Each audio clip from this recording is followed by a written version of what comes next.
Baik rekan-rekan mahasiswa, selamat datang kembali di mata kuliah Hidrografi 2. Pada pertemuan sebelumnya, kita sudah membahas modul 3A, yaitu terkait teori pasut equilibrium.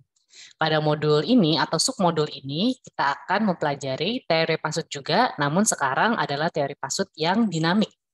Apa bedanya teori pasut equilibrium dengan dinamik? Itulah yang akan kita bahas pada pertemuan kali ini. Baik ya, jadi kita masih dalam satu rangkaian dengan apa yang kita pelajari sebelumnya. Ini adalah 3B gitu ya. Ini merupakan submodul dari modul teori pasut equilibrium dengan teori pasut dinamik. Nah, apa yang sudah kita pelajari pada modul atau submodul sebelumnya itu terbentuk berdasarkan teori-teori gravitasi Newton gitu ya. Jadi semuanya itu kita pelajari kayak ada two symmetrical tidal bulges gitu ya. Jadi kayak ada um, tonjolan air yang simetris gitu kan ya akibat adanya gaya gravitasi dengan gaya sentrifugal gitu kan ya, dan itu terjadi akibat gaya tarik menarik antara bumi dengan bulan gitu kan ya, dengan ada juga bumi dengan matahari juga gitu ya. Kita juga sudah pelajari bagaimana kalau posisi bulan sama bumi dan matahari itu dalam satu garis yang sama, kita mendapatkan spring tide atau pasang surut purnama. Sementara kalau bulannya itu setengah gitulah ya, dia kurang lebih tegak lurus terhadap keberadaannya sama matahari, kita mendapatkan pasang surut perbani atau nip tide. Akibat yang apa ya pasut bulge-nya air di bumi terhadap matahari itu ke arah matahari, bulge-nya air terhadap bulan ya dia mengarah ke bulan gitu ya. Jadi mereka saling menghilangkan, canceling each other gitu ya, dan kita dapat um, tunggang pasut atau tidal range yang lebih kecil gitu kan ya.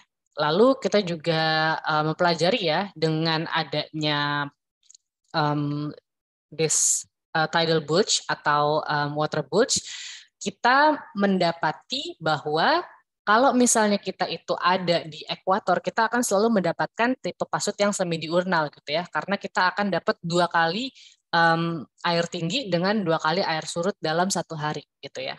Itu di area ekuator. Sementara makin ke atas kita tahu ya kalau misalnya di mid latitude kita dapat yang mix gitu ya, jadi kadang tinggi kadang rendah. Sementara kalau di utara kita akan mendapatkan yang cuma semi diurnal karena dia cuma nunggu kapan puncak dan kapan um, lembahnya gitu.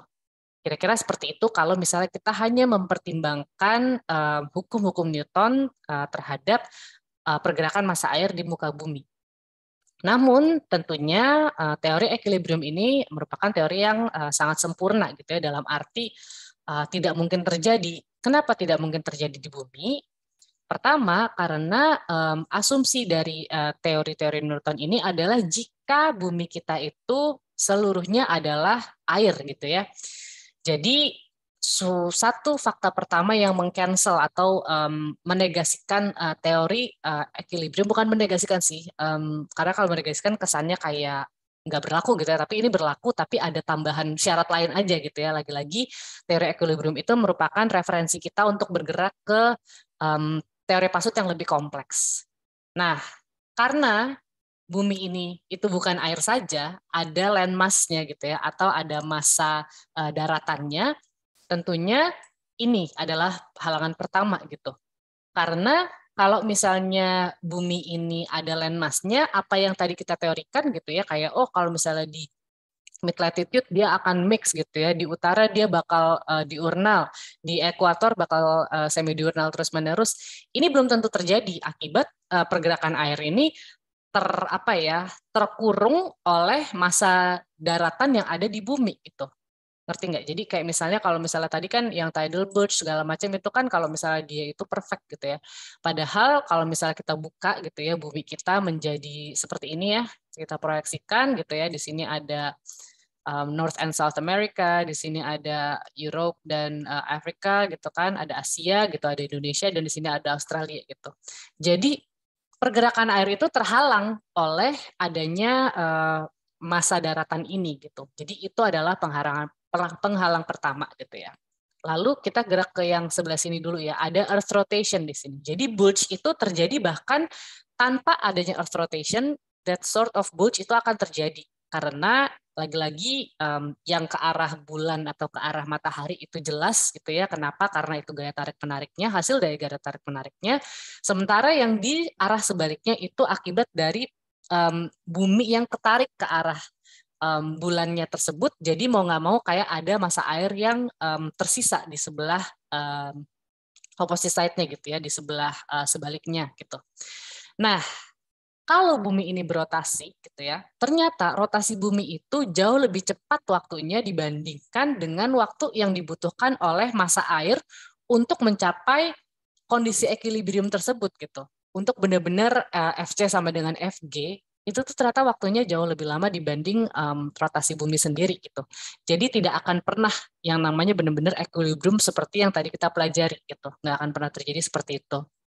Lalu akibat Earth rotation juga, kita gerak ke yang sini dulu, kita memiliki yang namanya Coriolis effect. Coriolis effect itu apa? Saya rasa kita akan pelajari ini lebih lanjut nantinya ya, tapi intinya gaya Coriolis inilah yang menyebabkan kita punya bumi ya. Bumi ini bergerak berotasi berlawanan arah jarum jam ya, anti-clockwise ya. Jadi karena adanya pergerakan anti-clockwise ini gitu ya. Kalau misalnya kita melempar sesuatu ke utara nih ya, kita kan punya gaya ke sini ya, karena dia muternya ke sana. Dia akan terdefleksi ke arah kanan kalau kita ada di bumi belahan utara.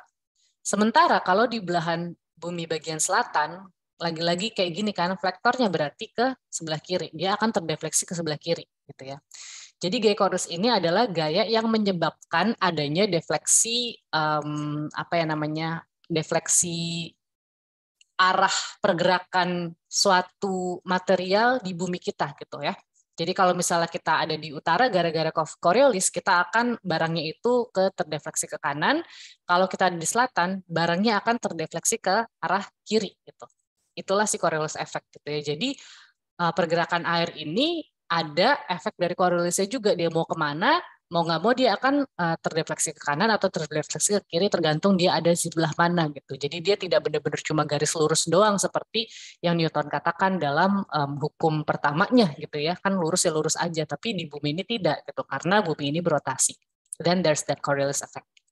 Dan yang terakhir adalah tides propagate as shallow water waves gitu. Dalam arti kita bisa mendeskripsikan pasang surut itu sebagai gelombang gitu ya, dan gelombangnya ini terjadi di shallow water gitu. Nah, tide as wave ini akan kita pelajari di slide selanjutnya atau ya benar di slide selanjutnya di sini gitu ya. Nah, shallow water wave nih ya itu terjadi, ini kalian catat aja jika D lebih kecil dari L/20 gitu ya. Untuk sementara ini saya nggak akan jelasin ini apa gitu ya, tapi ini adalah syarat di mana shallow water wave terjadi gitu ya. Kita nggak akan pusingin ini dulu karena saya rasa kita akan ke sini nanti kalau kita udah ngebahas wave gitu ya. Jadi saya nggak pengen terlalu banyak ngisi otak kalian. But anyhow gitu ya, kita bisa menghitung, mudah-mudahan muka saya nggak terlalu nutupin ya, propagasi dari sebuah gelombang di perairan dangkal, shallow water wave, itu seperti ini. Jadi C ini adalah sebenarnya ya velocity gitu ya, tapi kita sebut sebagai celerity di sini ya. Celerity it's the same with velocity anyway gitu. Maksudnya itu kecepatan dari sebuah material gitu di satu area. Water depth ya, kita bisa tahu itu M. Gravitational acceleration is meter per second quadrant gitulah ya. Nah, celerity-nya ini kira-kira berapa gitu kan ya? Itu kita bisa hitung dengan cara seperti ini gitu. Nah, dalam arti gitu ya, seberapa besar atau seberapa cepatnya propagasi dari gelombang tersebut itu bergantung pada water depth-nya gitu ya. Artinya semakin dia dalam dia akan seperti apa, semakin dia dangkal dia akan semakin apa gitu. Jadi kita bisa lihat berarti kalau kita ngelihatnya propagasinya gitu ya, kalau misalnya water depth-nya itu semakin besar, artinya dia akan semakin besar pula propagasinya, semakin cepat dia geraknya. Sementara kalau water depth-nya makin kecil, dia akan semakin lambat sebenarnya propagasinya. Kira-kira seperti itu. Nah, tapi bagaimana dengan wave height-nya?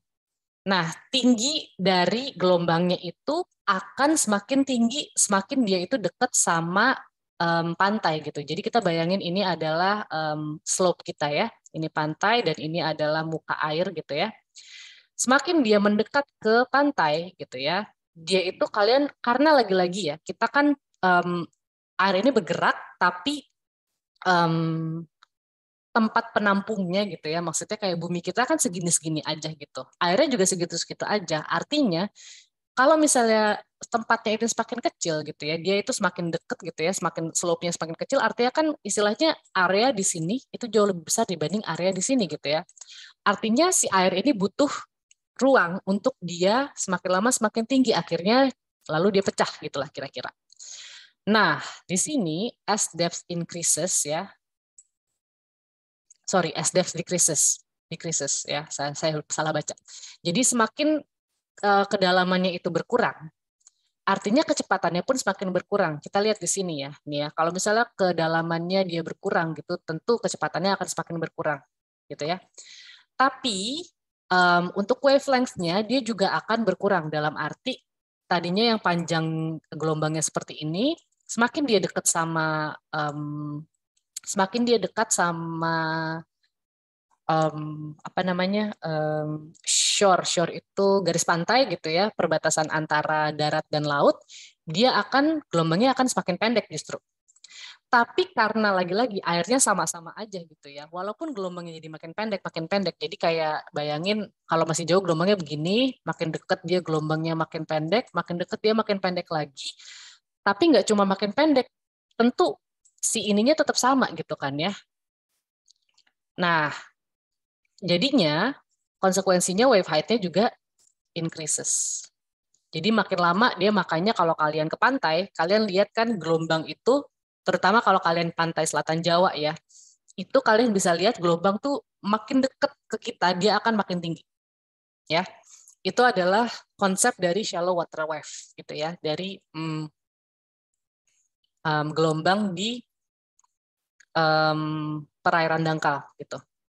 Nah, sekarang saya hapus dulu coret-coretan saya ya. Mudah-mudahan kalian ngerti konsepnya di sini ya, bahwa pokoknya gelombang itu semakin dekat ke darat dia akan semakin tinggi, tapi panjang gelombangnya dia akan semakin pendek gitu. Nah, lalu sekarang tidal current gitu ya. Tentunya karena ada pergeseran massa gitu ya. Karena ada misalnya kita air tadinya rendah jadi tinggi, tinggi jadi rendah, artinya kan di situ ada pergerakan massa gitu ya. Ada perpindahan massa dari satu titik ke titik lain. Itulah yang kita sebut sebagai tidal current. Jadi current yang terjadi akibat si tide ini gitu. Jadi jangan kebalik-balik ya. Tidal current itu justru terjadi akibat ada si gaya tarik-menarik yang tadi kita udah pelajarin semuanya gitu kan ya. Lalu mau nggak mau saat airnya yang di sini ketarik, ada aliran air dari satu titik ke titik lain gitu kan ya. Nah, itulah yang disebut sebagai tidal current gitu. Jadi saat yang ini pasang gitu kan, yang lain surut, ini pasang, surut. Jadi ada pergeseran seperti kira-kira seperti ini gitu. Nah, tapi untuk si tidal current ini ternyata tidal wavelength to depth ratio-nya itu terlalu ekstrim gitu. Jadi istilahnya wavelength-nya itu seperti apa ya, habis itu depth-nya itu seperti apa. Nah, rasio antara si wavelength sama si depth ini tuh ternyata ekstrim banget. Jadi vertical motion of the water particles is insignificant compared to the horizontal motion gitu. Jadi ternyata naik turunnya itu ya memang nggak terlalu besar gitu kan ya. Kita paling lihat pasang surut itu setidaknya kalau misalnya di ekuator aja gitu kan, yang kalian lihat di pramuka gitu ya, itu paling berapa sih? Nggak nyampe 1 meter paling kan ya, naik turunnya. Tapi horizontal motionnya itu sangat-sangat besar gitu. Dalam arti naik dikit aja itu kan ada pergerakan horizontal yang jauh lebih besar dibandingkan atas bawahnya gitu. Jadi si depth sama tidal wavelength-nya itu benar-benar tidak apa ya, tidak sebanding gitulah, ekstrem banget perbandingannya gitu. Jadi rise and fall-nya itu tidak sebesar tidal current yang dihasilkan sebenarnya gitu. Nah, jadi ini adalah ciri khas yang kalian lihat di setidaknya di Indonesia dulu, kita nggak usah ngelihat dunia gitu ya, akibat sifat-sifat tadi gitu ya. Lalu kita tahu ada Coriolis effect gitu kan, lalu ada tentunya di sini yang jelas banget ada massa dari bumi itu sendiri ya, massa daratan. Jadilah kita sekarang lihat M2 dulu lagi ya. M2 kalau nggak ingat gitu ya, 2 itu berarti terjadinya itu 2 kali dalam 1 hari. Ya, jadi dia itu semi diurnal. M itu biasanya dia menggambarkan bulan gitu. Jadi kurang lebih gambarnya itu seperti ini gitu ya. 2 kali sehari berarti ini 1 hari gitu ya, ini 2 hari dan lain-lain gitu. Ini adalah si komponen M2 aja gitu ya. Lagi-lagi setiap komponen M2 itu dia punya gak cuma M2, setiap komponen pasuk dia punya amplitudo ya. Jadi dia itu besarannya berapa, di sini amplitudenya berapa ya. Dan dia punya fasenya berapa. Fase itu lagi-lagi kenapa dia derajat, karena kita kan ngelihat misalnya ini yang diurnal gitu ya. Ini adalah 0 ya, ini adalah pi ya, ini adalah 2 pi gitu ya. Ini 180 gitulah ya. Ini misalnya kan 360. Nah, fasenya itu dimulai di berapa derajat gitu. Kalau dia fasenya dimulai di 0 berarti untuk gelombang diurnal seperti ini gitu kan ya. Lalu kalau fasenya dia mulai di 90, dia berarti kayak gini gitu. Kalau fasenya dimulai di berapa ya, 45, dia berarti betul kayak gini gitu ya. Jadi fase itu adalah kapan dia dimulainya gitu ya, berdasarkan ya pakai derajat makanya gitu kan. Dia itu siklusnya dimulai di derajat keberapa. Nah, fase dari M2 sendiri di Indonesia itu tuh kira-kira bentukannya seperti ini. Jadi kita bisa lihat di sini ini merah ya. Jadi ini fasenya itu yang di sebelah sini dimulainya tuh di sini gitu, dekat banget sama akhir gitu ya. Sementara yang di sini fasenya itu dimulai di 0 dan lain-lain sebagainya gitu. Ini hanya menunjukkan bagaimana kompleksnya um, komponen pasut di satu area dan ini masih Indonesia gitu. Di satu titik itu tidak sama-sama sekali dengan titik yang lain. Nah, dengan memiliki latar belakang ini, kita bisa langsung masuk ke segmen 2. Segmen 2 kita akan membahas apa? Kita akan ketemu di segmen selanjutnya langsung ya.